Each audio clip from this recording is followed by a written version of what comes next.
All right, welcome back to Brand News. I'm Brian. This is James. Welcome back.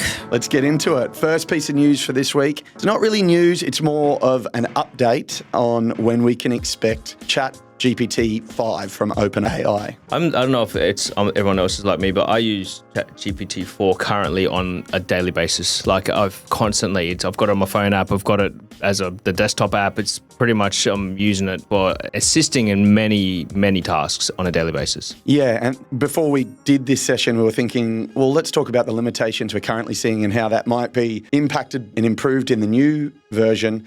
But we both agreed we don't have many limitations with the current version. So I just want to give a bit more detail on what's coming and what the difference is. The short version is OpenAI's ChatGPT 5 is confirmed will be the next version of the AI chatbot, expected to launch in late 2024 or early 2025. So we've got to wait a little bit longer for it, but it does promise major advancements. ChatGPT 5 aims to improve natural language processing and human-like interaction. So if we thought the live chat function on GPT-4 was good, this is apparently going to blow it out of the water. Yeah, so I guess maybe this is also leaning more into that voice side of things as well, right? Because I haven't used the voice probably enough at this point, but I feel when I'm interacting with the desktop app, I'm feeling it's pretty natural in terms of the responses that I'm getting. Yeah, I do notice some issues where it interrupts or you have to interrupt it to stop it, but that's just me learning how to deal with AI. Some additional elements that will be coming with GTP5 is multimodal capabilities will be expanded to include more data types, so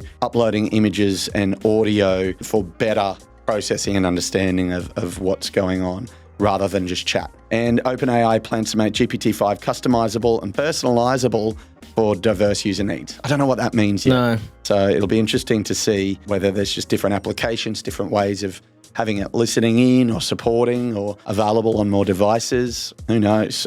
There is a graphic that comes with this and it illustrates the difference in processing power by the amount of graphics processing units needed to power GPT-5 versus the already very impressive GPT-4. There's so many zeros, I don't even know what that number is if I was to say it, but it's 10 to the power of a lot of zeros in GPT-5. So you can definitely see why Apple and NVIDIA are looking to invest in the platform as well. So I can probably do a lot more with it than just using it as a better version of a calculator. Yeah, I got a feeling it might start to run my life better than I can at this point. So excited to see what we can do differently with it, but I still don't feel like using GPT-4 to its limits or enough throughout my day. I have it open all day now like you as well, but I feel like there's so many areas where I could be using it that I'm not at the moment, and I expect this new release will just make it easier. Yeah, I mean the data analysis side of things, formulas, that's probably my biggest use case for it at the moment. Yeah. It's really just if I need to work something out in Sheets or Excel, I don't know if I use Excel, in Sheets,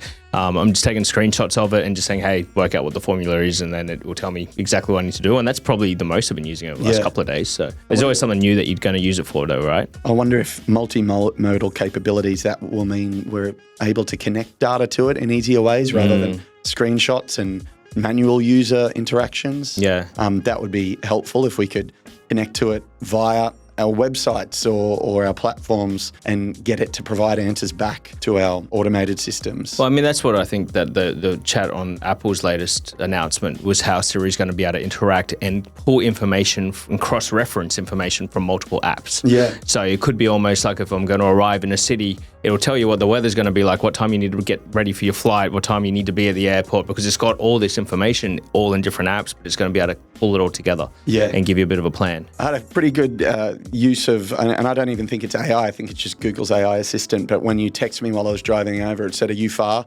And then it just popped up on my car screen, "Do you want to send the location in one button?" No, I just pressed that button. I thought that was a very efficient way of you letting me know you were late. Yeah. Yeah, it was just a bit of AI testing before I got here. So, well, that's it for Brand News. We'll see you next week. Thanks for listening.